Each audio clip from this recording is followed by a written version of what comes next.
Irmãos, com a graça e a paz do nosso Senhor Jesus, Amém. nós queremos dar boas-vindas a todos quantos estão nos visitando nesta noite. Sejam muito bem-vindos à Igreja Batista em Calcaia do Alto. Estão na casa do Pai, na casa do nosso Deus. Amém? Eu, em primeiro lugar, gostaria de agradecer a Deus pelo dom da vida, agradecer também ao pastor pelo privilégio de poder compartilhar a palavra com os irmãos. E nós vamos dar sequência naquela série que está dirigindo as nossas mensagens ao longo deste mês de janeiro. Jesus, o grande eu sou. Por isso eu gostaria de pedir aos irmãos, abram comigo as vossas Bíblias no Evangelho de João. Evangelho de João.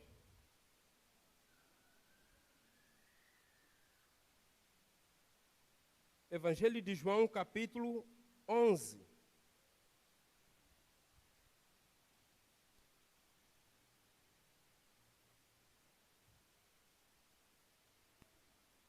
Nossa mensagem estará fundamentada neste texto.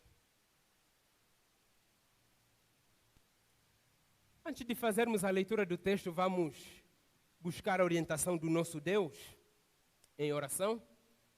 Oremos ao Senhor. Nosso Deus, Pai Santo, o Senhor é bom, o Senhor é maravilhoso. Queremos te agradecer por todas quantas coisas o Senhor tem feito em nossas vidas. Queremos lhe agradecer acima de tudo pela grande dádiva que o Senhor nos deu de termos sido feitos teus filhos, adotados na família da fé, que é a tua igreja, o corpo de Cristo. Pai, agora que nós queremos nos debruçar na tua palavra, a tua palavra que é de facto a única coisa neste mundo que pode nos manter em pé. O Senhor disse ao seu servo Josué: não se aparte da tua boca o livro desta lei. Antes medita nele dia e noite. O teu servo Davi ainda reconheceu dizendo que bem-aventurado é o homem que medita na tua lei, tem o prazer na sua lei e nela medita dia e noite. O Senhor mesmo declarou que as palavras que eu vos tenho dito são espírito e vida. O Senhor mesmo declarou que não só do pão viverá o homem, mas de toda a palavra que provém da boca de Deus. O Senhor também nos ensinou, através do seu servo Pedro, quando exclamou: para onde iremos, se só tu tens as palavras de vida eterna? Vivifica-nos segundo a tua palavra, lâmpada para os nossos pés, luz para os nossos caminhos. Nosso Deus, glorifica o teu nome nesta noite aqui, nesta reunião do teu povo. Queremos pedir, nosso Pai, que enquanto proclamamos a tua palavra, que o teu Santo Espírito possa operar no nosso meio.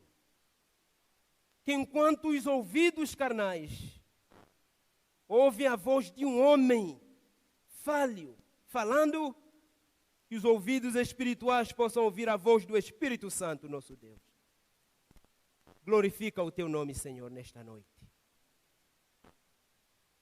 Esta é a nossa oração. Em nome de Jesus, o nosso Salvador. Amém. Meus irmãos, Aurelius Agostinho, vulgo Santo Agostinho, que certamente talvez é o teólogo africano mais importante da história da igreja.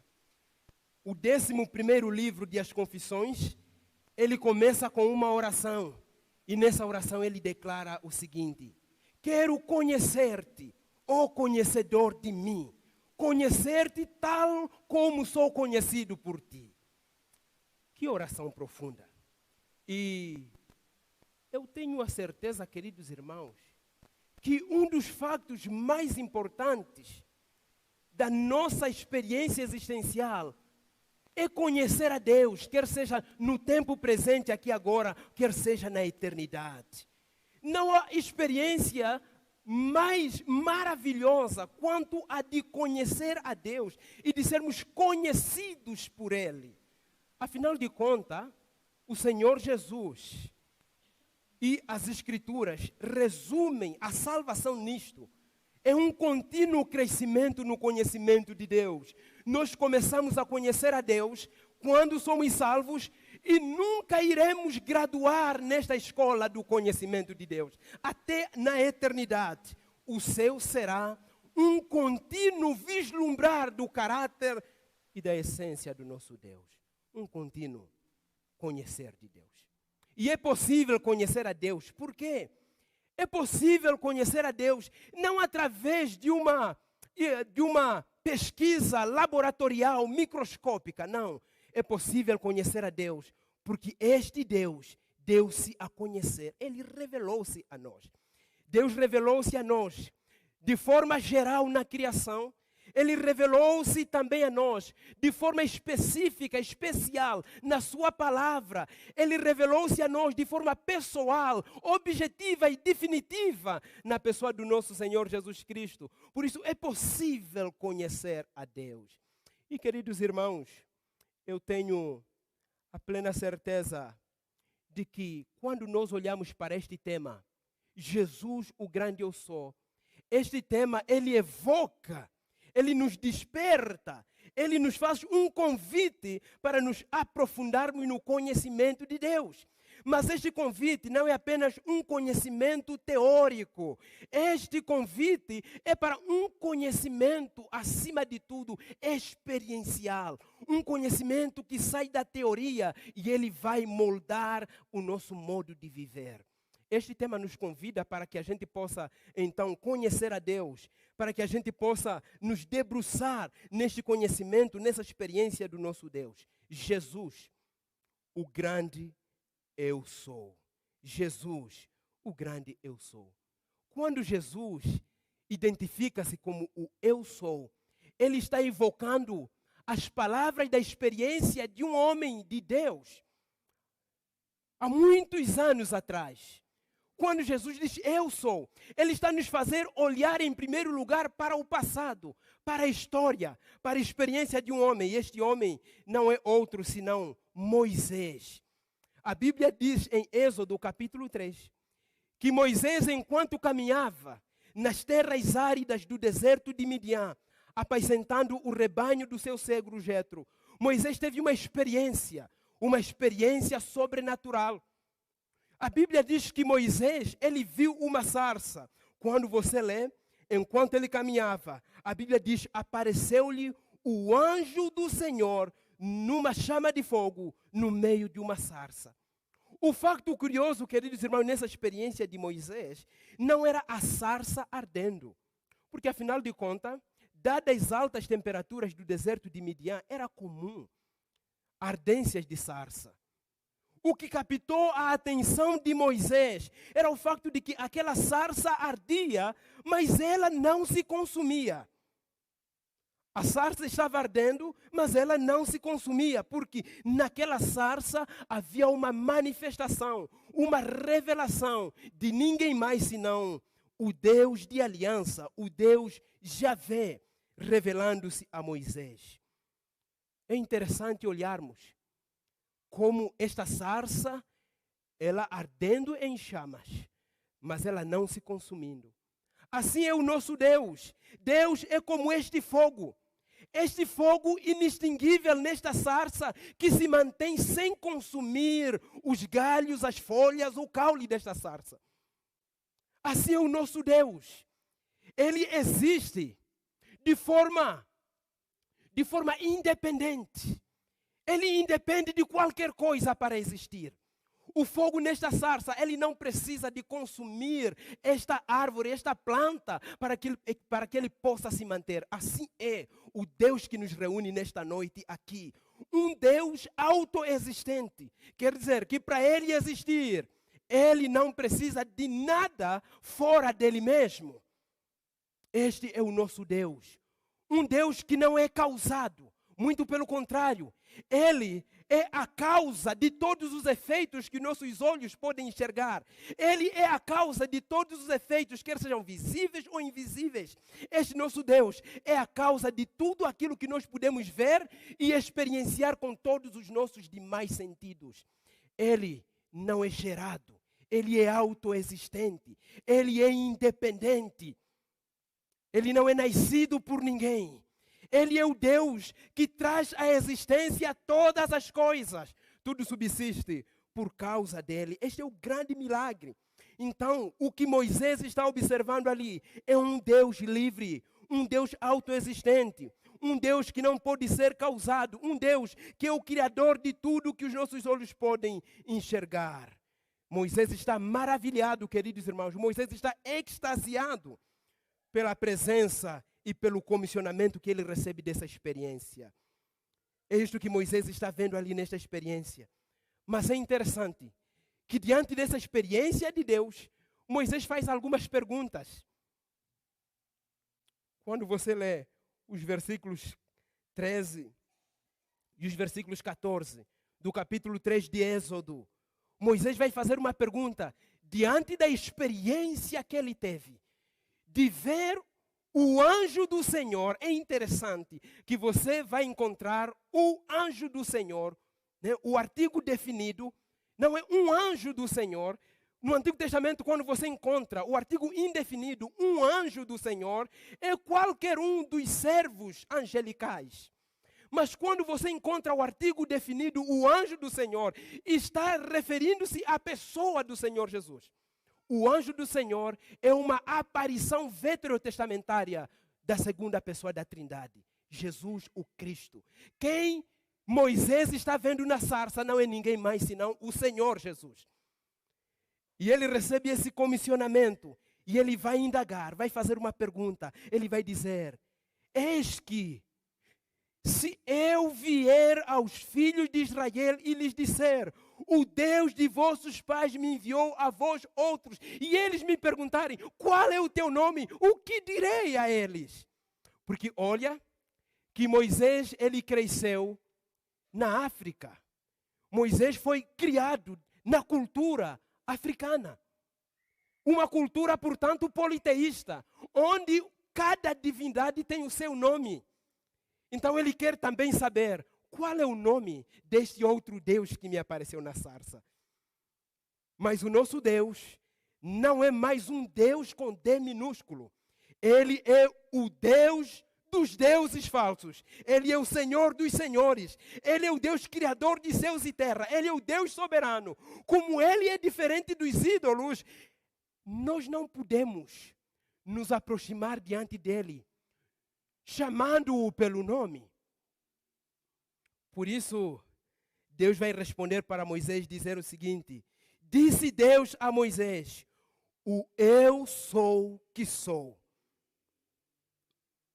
Disse Deus a Moisés: o eu sou que sou. Disse mais: assim dirás aos filhos de Israel: eu sou, me enviou a vós outros. Eu sou, me enviou a vós outros. Eu sou, essa expressão, queridos irmãos, aponta para a transcendência e soberania absoluta do nosso Deus. Portanto, Jesus, quando diz eu sou, usando essa expressão que o nosso Deus usou, falando com Moisés, Jesus está identificando-se como o Deus revelado desde o Antigo Testamento. Jesus, no Evangelho de João, quando usa a expressão eu sou, ele está dizendo que ele compartilha da mesma natureza com Deus. Ele é co-igual, ele é co-eterno ao Deus Criador de todas as coisas. Portanto, queridos irmãos, ao lermos este capítulo 11 do Evangelho de João, e não somente o capítulo 11, mas todo o Evangelho de João, nós devemos ter uma coisa em mente. Que quando João escreve seu Evangelho, quando João está redigindo este texto, ele não está preocupado simplesmente em narrar a ressurreição de Lázaro. Ele não está preocupado simplesmente aqui no capítulo 11 em nos ajudar a lembrarmos que Lázaro ressuscitou. Muito pelo contrário. Quando você lê o Evangelho de João, em todos os atos milagrosos de Jesus, João não usa a palavra milagres para adjetivar. Todos os atos milagrosos, João chama-os de sinais. A palavra milagre não está presente no Evangelho de João. No Evangelho de João você encontra a palavra sinal. Porque, na verdade, quando você encontra uma cura, qualquer outro, uma ação sobrenatural neste Evangelho, aquela ação sobrenatural, ela não é um fim em si mesmo, ela é apenas um sinal que está apontando para uma realidade maior. Então, quando ele vai narrar a ressurreição de Lázaro, o foco não é que Lázaro ressuscitou. A ressurreição de Lázaro é apenas um sinal que está apontando para algo maior, que é a identidade do nosso Senhor Jesus Cristo. Esse é o foco de todo o Evangelho de João, é dizer que este Jesus é o próprio Deus e Ele está em nosso meio. Atenção, queridos irmãos, que João, quando escreve esse Evangelho, ele está escrevendo contra os gnósticos. Porque os gnósticos estão dizendo o seguinte, que Jesus não pode ser Deus porque ele tem um corpo físico, ele tem matéria. E os gnósticos entendiam que a matéria é má. E se a matéria é má, a matéria não tem qualquer contato, qualquer relação com Deus. Porque Deus habita numa realidade espiritual pura, perfeita. Mas João, quando vai escrever, ele está escrevendo para dizer que todos esses atos sobrenaturais são apenas sinais que apontam para a divindade de Cristo, que Jesus é o Deus eterno que entrou na história da humanidade, é o Deus que se encarnou. Este é o objetivo de João. Por isso, os sinais em João, eles estão apontando para uma realidade maior. Este é o alvo do evangelista, fazer com que todos nós, ao lermos este Evangelho, possamos enxergar Cristo, possamos ver o Senhor Jesus, possamos ver em Cristo Jesus o Deus eterno que entrou na história, que entrou no tempo. Este é o grande objetivo de João. Por isso ele termina esse Evangelho, quando você lê o capítulo 20, versículo 30 e 31, ele diz assim, na verdade, fez Jesus diante de seus discípulos muitos outros sinais, que não estão escritos neste livro. Estes, porém, que estão escritos no Evangelho de João, estes sinais que estão redigidos neste Evangelho, eles foram escritos tendo um propósito, foram registrados para que creais que Jesus é o Cristo, o Filho de Deus, e para que crendo tenhas vida em seu nome. E queridos irmãos, isto não se limita ao Evangelho de João, isto se aplica também em nossas vidas. Todos os atos milagrosos que Deus opera em nossa jornada existencial, eles não são um fim em si mesmo. Você já experimentou um milagre da parte de Deus? Eu já experimentei vários e espero experimentar outros. Os milagres que nós experimentamos não são um fim em si mesmos. Eles são apenas sinais. As bênçãos que nós recebemos de Deus não são um fim em si mesmo. Eles são apenas sinais. Sinais que estão apontando para uma realidade maior. Eles estão apontando para Cristo. Por isso, queridos irmãos, todas as bênçãos que nós temos, elas possuem uma dimensão missiológica. Todas as nossas bênçãos, elas têm um propósito missionário. Tudo que nós temos, eles têm um propósito. Para quê? Para que a gente possa, através destas bênçãos que Deus nos tem dado, fazer com que outras pessoas possam olhar para este Deus. Estas bênçãos são apenas sinais que apontam para este Senhor. São apenas sinais que apontam para o nosso Cristo. Deus tem te abençoado com alguma coisa? Deus tem colocado alguma coisa nas suas mãos? Isto aponta para a glória dele. Não é um fim em si mesmo. Por isso, queridos irmãos, sempre que a nossa vida apenas despertar a atenção para nós mesmos, como cristãos, nós falhamos o nosso propósito de existência. Sempre que a nossa vida e tudo o que nós temos apontar apenas para nós, apontar apenas para a nossa grandeza, apontar apenas para exibirmos, nós falhamos no propósito da nossa existência. Tudo o que nós temos tem uma dimensão missionária, apontar para Deus, fazer com que outros enxerguem o Senhor. Este é o objetivo do Evangelho de João e este é o propósito maior da nossa existência, da nossa vida. Estas são as lentes com as quais nós somos chamados a ler os grandes eu sou de Cristo nesse Evangelho. Então, quando ele declara eu sou, ele está dizendo que ele não é uma pessoa qualquer. E ele também não é um Deus estranho.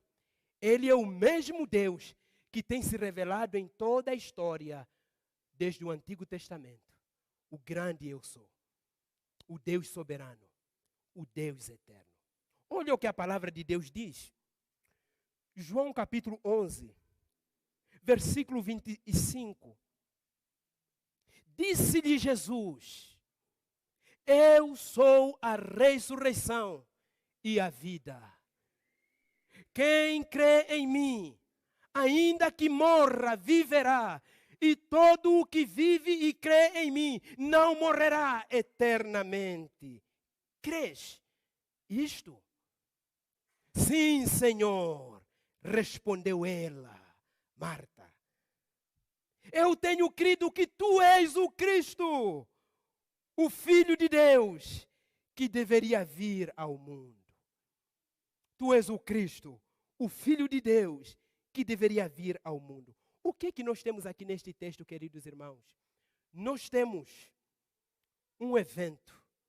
O amigo do Senhor Jesus morreu. O amigo do Senhor Jesus ficou doente. Isso chama a minha atenção. Quando Lázaro fica doente, eles vão anunciar para Jesus falando: olha, está enfermo aquele a quem tu amas. Que amizade! Havia um relacionamento de amizade entre Jesus e Lázaro. Um relacionamento de amizade ligado pelos vínculos perfeitos de amor. Queridos irmãos, pensa comigo.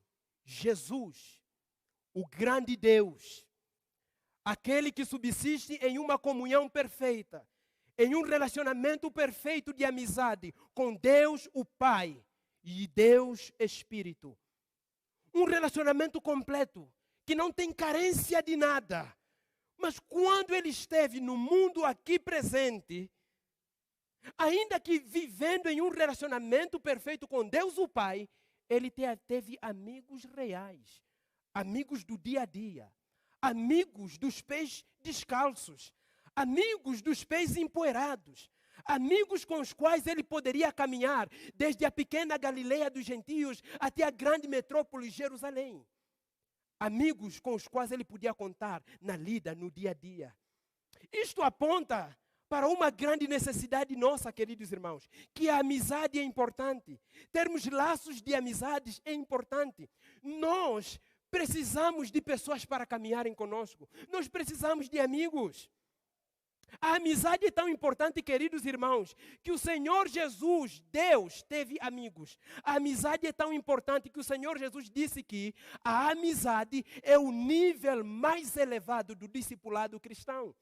Olha o que ele diz no capítulo 13 desse mesmo Evangelho de João. Ele diz para os seus discípulos: olha, agora não mais vos chamarei de servos, mas sim de amigos. Porque o servo não sabe o que o seu senhor faz, mas o amigo, sim, o amigo sabe. Amizades são importantes. Nós, na nossa caminhada existencial, precisamos de bons amigos. Precisamos de pessoas para estarem ao nosso lado. Precisamos de pessoas que podem nos ajudar em nossas alegrias e em nossas tristezas. Pessoas que podem sorrir conosco e chorar conosco. Nós não fomos feitos para a solidão. Nós não fomos feitos para estarmos a sós. Nós fomos feitos para estarmos uns com os outros em amizades. Se alguém tem a tendência do isolamento, isto é uma doença, isto é anormal. O normal do ser humano é ter alguém no seu lado. E é verdade. Precisamos de amigos, mas não qualquer amigos, é verdade. Precisamos de bons amigos. O que é um bom amigo? O bom amigo não é só aquele que diz boas coisas. O bom amigo não é só aquele que fala o que nós gostamos de ouvir. A nossa natureza carnal, humana, por causa da queda, ela gosta de coisas boas, gosta de palavras que elevam o ego. Por isso, as nossas amizades, geralmente, elas são escolhidas a partir das boas coisas a nosso respeito que nós ouvimos delas. E nós devemos ter cuidado, queridos irmãos. Se você só tem amigos que podem falar boas coisas a teu respeito, muito cuidado. Esses não são amigos.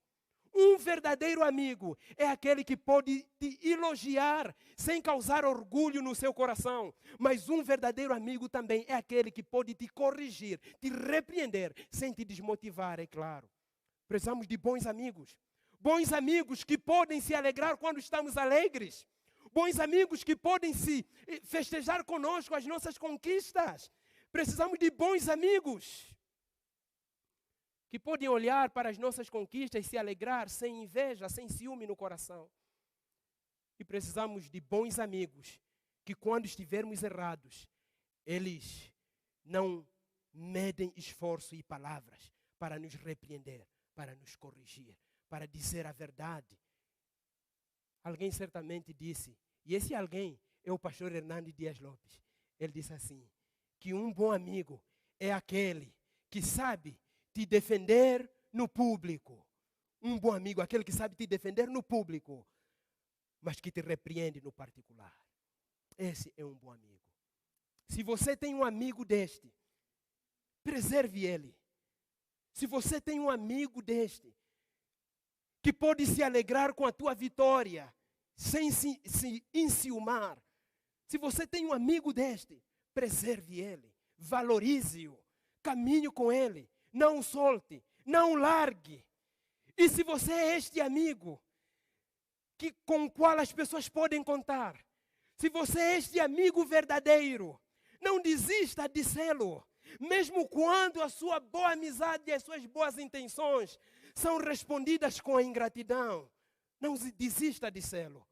Se você é este bom amigo, eu oro a Deus que Ele te fortaleça, que Ele te dê a perseverança e que a tua alegria não dependa da retribuição dos homens, para que você continue sendo um bom amigo.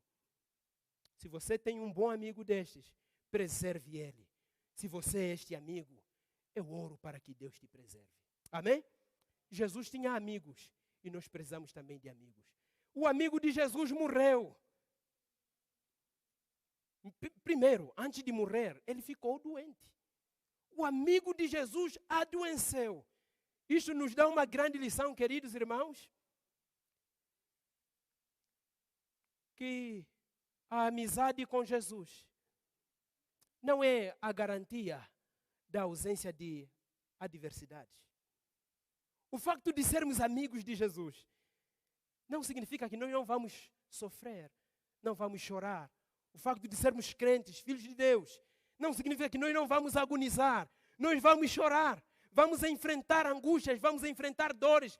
E muitas vezes, queridos irmãos, é por causa de sermos amigos de Jesus que nós iremos enfrentar essas dores.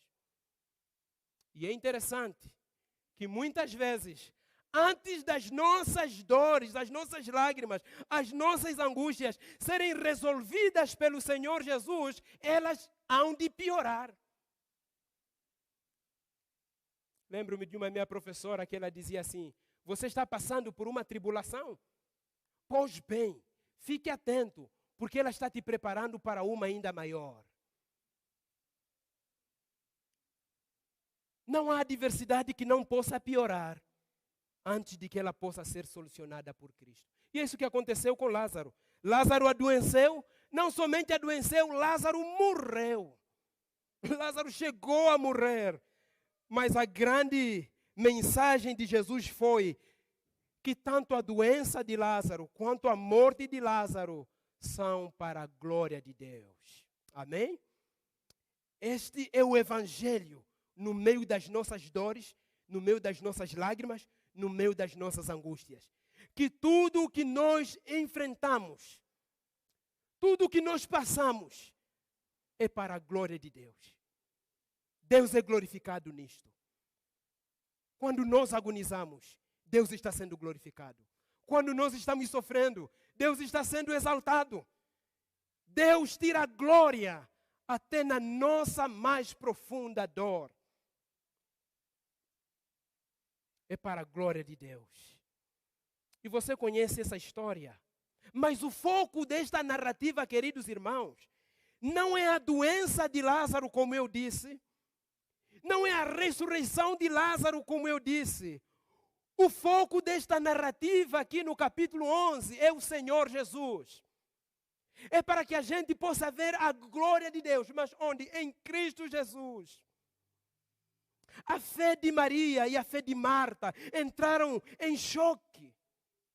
Como muitas vezes a nossa fé entra. Muitos questionamentos, muitas indagações. Elas questionam, se tu estivesses aqui, Jesus, onde tu estavas? Se tu estivesses aqui, isto não teria acontecido. Nós somos semelhantes a elas. Muitas vezes nós fazemos também essa oração. Senhor, onde estavas? Senhor, onde estavas? A fé destas mulheres entrou em crise. Se tu estivesses aqui, isto não nos teria acontecido. Mas é interessante, queridos irmãos. Olha o versículo 22. Essa mulher diz, olha, se tu estivesses aqui, o nosso irmão não teria morrido, Jesus.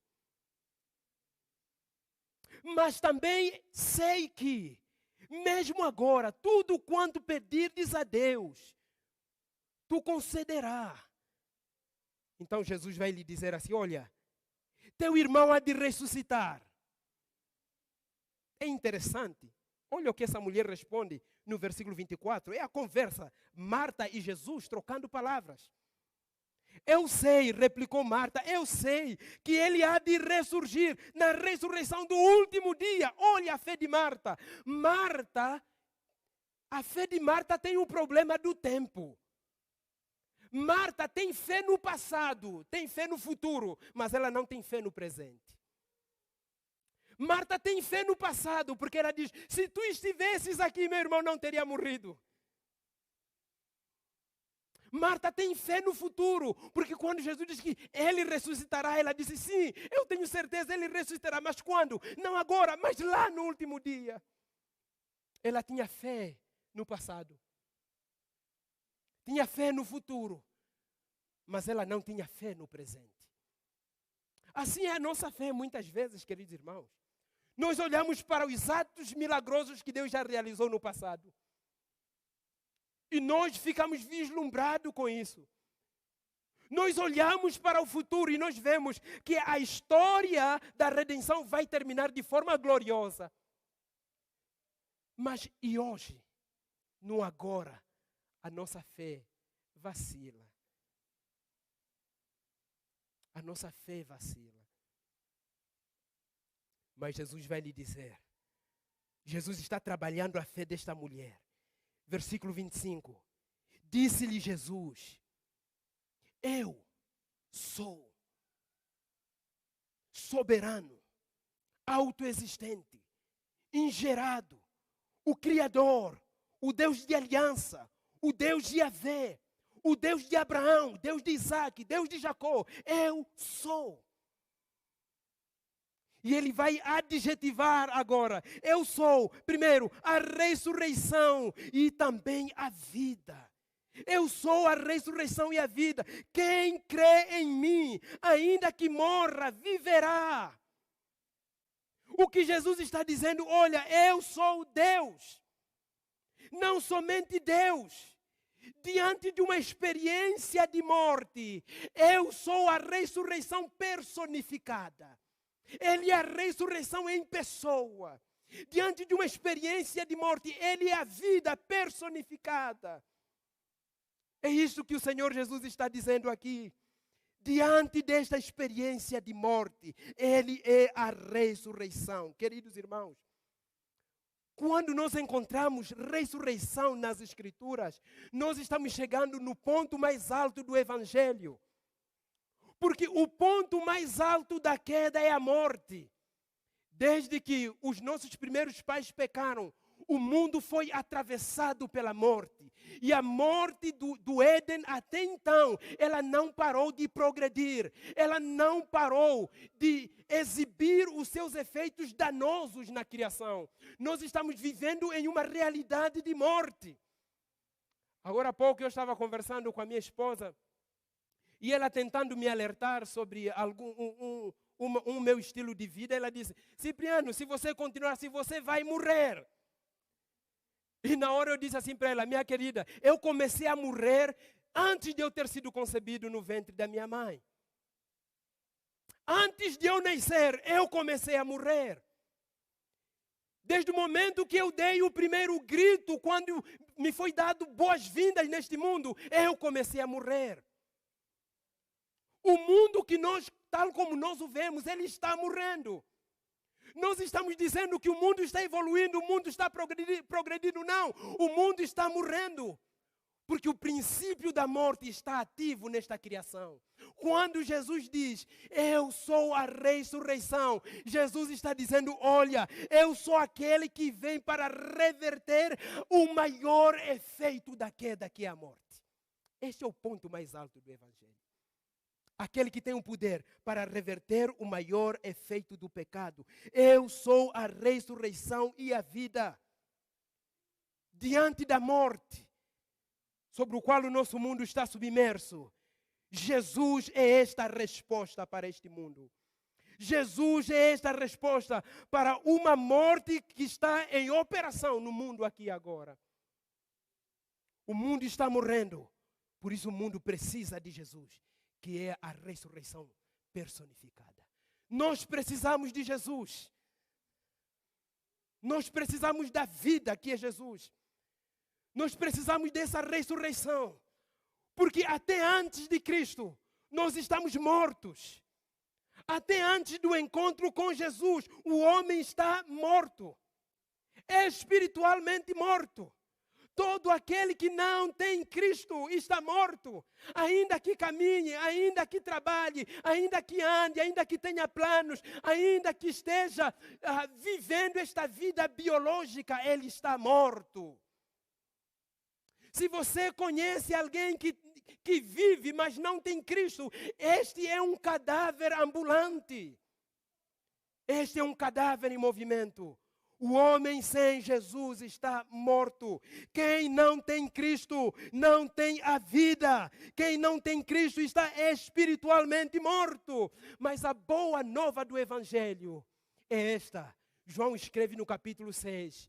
Que vem a hora, e já chegou, em que os mortos ouvirão a voz do Filho do Homem. E quem ouvir receberá a vida eterna.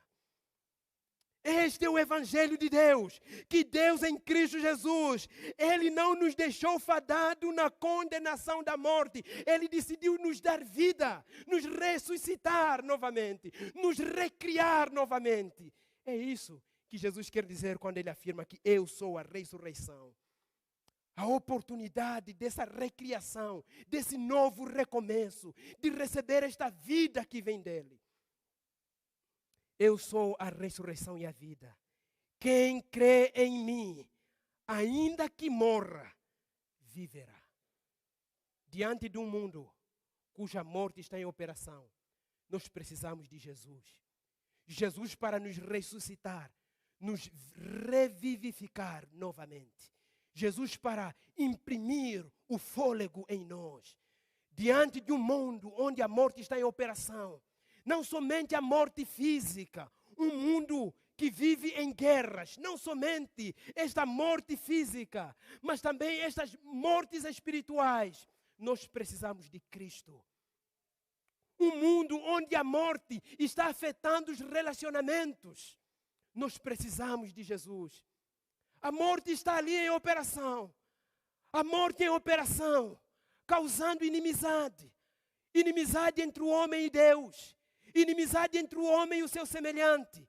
Inimizade entre o homem e o restante da criação. Nós precisamos de Jesus. Em um mundo onde os nossos relacionamentos interpessoais estão morrendo, nós precisamos da vida que é Jesus. Por isso, queridos irmãos, este versículo, ele também nos aponta para a nossa missão no mundo aqui agora. Nós somos chamados para quê, queridos irmãos? Somos chamados para compartilhar desta vida que nós recebemos no dia que nós cremos em Cristo. Se nós cremos em Cristo, nós fomos ressuscitados. Se nós fomos em Cristo, nós recebemos a promessa da vida eterna. Ou melhor, nós já recebemos esta vida eterna. Já começamos a viver eternamente. Por isso Jesus diz no versículo 26, e todo o que vive e crê em mim, este não morrerá. Não morrerá, quer dizer, eternamente. É verdade, nós já cremos em Cristo. Temos a vida eterna. Se Cristo não vier e a morte chegar primeiro, nós morreremos mesmo tendo a vida eterna. Simplesmente porque estamos em um mundo que ainda está debaixo dos efeitos da queda. Mas essa morte física não terá o poder de anular a vida eterna que nós já recebemos de Cristo. No último dia, ainda ressuscitaremos para a eternidade. Então ele diz, você crê nisto? Você crê nisto? Você crê que todo aquele que crê em Cristo, ainda que morrer, viverá? Jesus pergunta para esta mulher, tu crês nisto? Você crê que todo o que vive e crê em mim não morrerá eternamente? Você crê nisto? E esta pergunta, queridos irmãos, ela não ficou presa no tempo. Esta pergunta atravessou as eras, os séculos, os anos, e ela chegou hoje a mim e a você. Crês nisto? Você crê nesta verdade? Você crê que todo aquele que deposita a sua confiança em Cristo não morrerá, pelo contrário, terá vida eterna? Crês tu nisto? Você crê que todo aquele que vive e crê em Cristo, ainda que morrer, ele não morrerá eternamente? Tu crês nisto? E esta mulher vai responder, versículo 27, sim, Senhor. Sim, Senhor, eu tenho crido. Eu tenho crido. Tu és o Cristo. Tu és o Filho de Deus que deveria vir ao mundo. Ela olhou para Jesus e ela viu além do que um simples homem. Ela olhou para Jesus, ela viu além do que um simples mestre. Ela olhou para Jesus e ela viu além do que um bom exemplo moral. Ela olhou para Jesus e viu além do que o filho do carpinteiro. Ela olhou para Jesus e ela viu Deus na pessoa de Cristo. Quando o meu querido irmão olha para Cristo hoje, quem tu vês? Quando você olha para o Senhor Jesus hoje, o que você vê? O que você enxerga? Você enxerga o Cristo, você enxerga o Messias, você enxerga o Salvador do mundo, você enxerga aquele que veio para nos redimir das nossas mais profundas mazelas, você enxerga aquele que tem o poder de tornar o nosso coração, que está tenebroso com o pecado, mais alvo do que a branca neve. Você crê quando você olha para Cristo? Queridos irmãos, não há outra solução para o pecado em nosso coração. É Jesus. Nós não temos outra saída, outra solução. É Cristo. Eu e você precisamos de Cristo.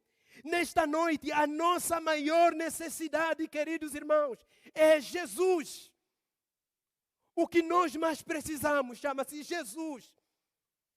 Eu olho para a minha vida. Eu olho para a minha história. Eu olho para o meu agora. O que eu mais preciso? Diante de todas as minhas necessidades, quer sejam de ordens materiais, diante de todas as minhas carências, eu entendo que a minha necessidade maior não são coisas perecíveis deste mundo. Eu entendo que a minha necessidade maior não é aquilo que eu tenho hoje e um homem pode me tirar. A minha maior necessidade chama-se Jesus. E essa é também a sua maior necessidade. Você precisa de Jesus. Não, mas eu já criei em Cristo. Eu já recebi Jesus.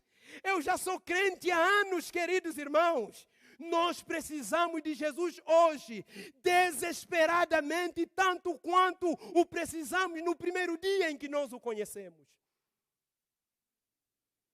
Até porque a prova de que nós nascemos de novo, a prova de que nós fomos realmente convertidos, é que a maior necessidade que nós temos agora é de conversão. A prova de que um dia nós já nos arrependemos do pecado é que a nossa maior necessidade de agora, nesse momento, é nos arrependermos do pecado. Olhar para Cristo e dizer sim, nós temos crido. Tu és o Cristo, Tu és o Messias, Tu és o Salvador do mundo, Tu és o Filho de Deus que deveria vir ao mundo. Amém? Caminhando para a nossa conclusão, queridos irmãos. Quando nós falamos que Jesus é a ressurreição e a vida, quando nós apontamos para a ressurreição personificada em Cristo, a vida, esta vida eterna, que não é uma vida biológica, é a vida do próprio Deus. Isto fala sobre a nossa missão como igreja de Deus. Somos chamados para compartilhar este Cristo que é vida. Este Cristo que é ressurreição. De tal forma que se nós somos chamados para pregar Cristo, queridos irmãos, a nossa mensagem é de vida e não de morte. A nossa mensagem é de esperança. Se nós somos chamados para pregar Cristo, nós somos chamados a usar essa palavra para o mundo hoje, não como uma espada para machucar, para ferir.